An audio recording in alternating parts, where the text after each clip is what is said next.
आईवीआरए के वैज्ञानिकों द्वारा केंद्र सरकार से एनपीए दिए जाने की मांग को पिछले 5 वर्षों से करते चले आ रहे थे। वैज्ञानिकों ने सामूहिक इस्तीफा देने के बाद केंद्र सरकार का सीआरआई डिपार्टमेंट हरकत में आया और उसने वैज्ञानिकों की मांगें मान ली और एक पत्र जारी कर दिया। खबर सुनते ही वैज्ञानिकों में खुशी की लहर दौड़ गई और आपातकाल बैठक कर पूरी लेटर की जानकारी दी गई और बताया गया कि केंद्र सरकार ने उनके इस निर्णय को स्वीकार कर लिया है और काफ़ी लंबे समय से एनपीए की मांग करते चले आ रहे थे, लेकिन केंद्र सरकार के कान पर जू नहीं रेंग रही थी। लेकिन अब सरकार ने उनकी बात मान ली है। लेटर आने के बाद ही मालूम पड़ेगा कि सरकार ने क्या क्या उनकी मांगों को माना है।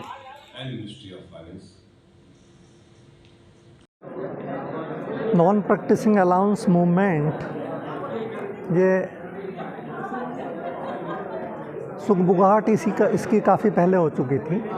उसकी वजह थी कि जब 7 CPC NPA 7 CPC that is पे कमीशन आया 2017 में इम्प्लीमेंट हुआ तो सब कुछ तो हो गया, पर NPA का मुद्दा अटका रह गया।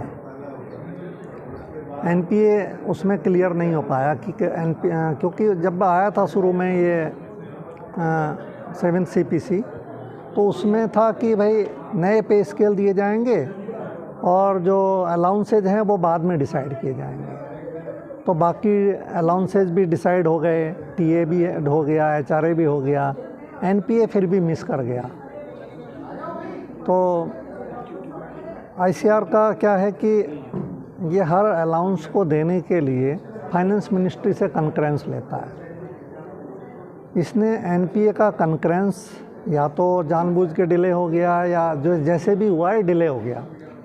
ये इन्होंने कंकरेंस के लिए 2020 में प्रोसेस करना शुरू किया NPA का। जब लोग रिटायर होने लगे, उनकी सैलरी से रिकवरी होने लगी, जो कहते हैं कि हम दे रहे हैं NPA, वो वाकई दे नहीं रहे थे। वो तो अंडरटेकिंग पे दी जा रही थी कि अगर आप के रिटायर होने तक ये डिसीजन नहीं आया तो आपको लौटाना पड़ेगा। तो 2021 के बाद से जितने लोग रिटायर हुए 2021 जनवरी ऑनवर्ड, उनकी जब रिटायर हुए उनकी ग्रेचुइटी धीरे धीरे कम होती गई। अभी जब सितंबर में लास्ट हमारे साइंटिस्ट रिटायर हुए उस टाइम उनके 20 में से 18 लाख ख़त्म हो गए। तो लोग सोच रहे थे हमें तो मिल ही रहा है और जब रिटायरमेंट होगा तब तक हर आदमी यही सोचता था मेरे रिटायरमेंट तक शायद फैसला आ जाएगा, तो हम मूवमेंट क्यों करें, हम क्यों परेशान हों। पर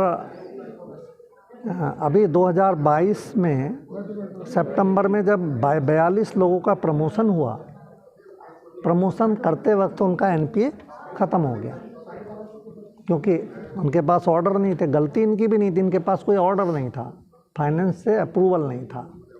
पर वो फाइनेंस से अप्रूवल क्यों नहीं था, वो उसमें इनकी गलती थी क्योंकि जो टेक्निकल कैडर है उसका अप्रूवल इन्होंने ले लिया या उन्हें इन्होंने NPA देना शुरू कर दिया, पर जो साइंटिस्ट थे उनका NPA ख़त्म हो रहा था धीरे धीरे।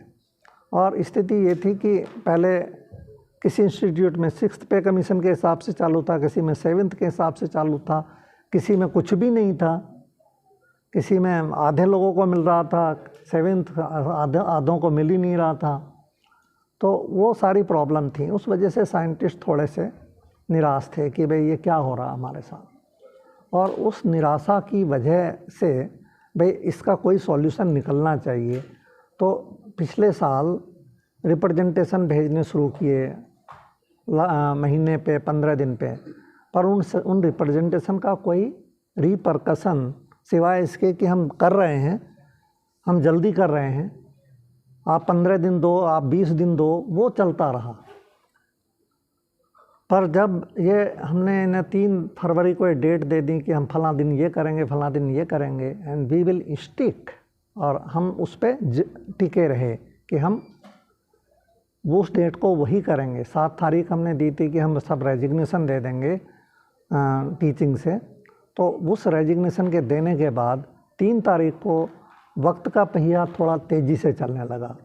हर लेवल पे इनकी मीटिंग शुरू हो गई क्योंकि इन्हें लगता था पहले कि हम बहला लेंगे, फुसला लेंगे, जैसे 3 महीने से या 4 महीने से हम करते आए हैं, और 2-4 महीने निकाल देंगे। पर ये इन्हें भी पता था कि आज नहीं तो कल ये देना तो है। पता नहीं ये क्यों टालना चाह रहे थे इसे, ये तो यही जाने। बाकी जब जब हमने 7 तारीख को ये दे दिए रेजिग्नेशन, उसके बाद लगातार 7 तारीख को मीटिंग हुई, कल भी मीटिंग हुई, और फाइनली आज ऑर्डर आ गया।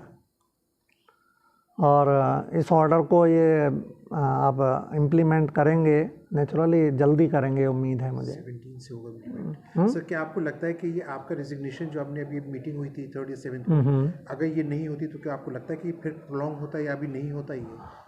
हाँ, इसका मुझे पूरा भरोसा है कि हाँ, इस सफलता के पीछे रेजिग्नेशन एक बहुत बड़ा टूल है, बहुत बड़े हथियार के तौर पे यूज़ किया गया है रेजिग्नेशन को। This has been considered under pressure now that हाँ, this has the whatsoever has come, it is only under pressure। ऐसा नहीं है, अगर ये आराम से करते होते तो पिछले 5.5 साल से क्यों नहीं किया? 5.5 साल से हम इंतज़ार कर रहे थे, इन्हें मेमोरेंडम दे रहे थे, इन्हें रिक्वेस्ट कर रहे थे, और नॉट ऐसा नहीं कि हम ही कर रहे थे, जो लोग रिटायर हो गए उनकी भी फोरम है, वो भी कितने बार इन्हें लिख चुके, दिल्ली जा के मिलते थे। तो पहले क्यों नहीं किया आप लोगों ने? पहले क्यों नहीं किया? हर चीज़ का वक्त होता है। आप किसी भी चीज़ को ऐसा नहीं है कि पहले जो आखिरी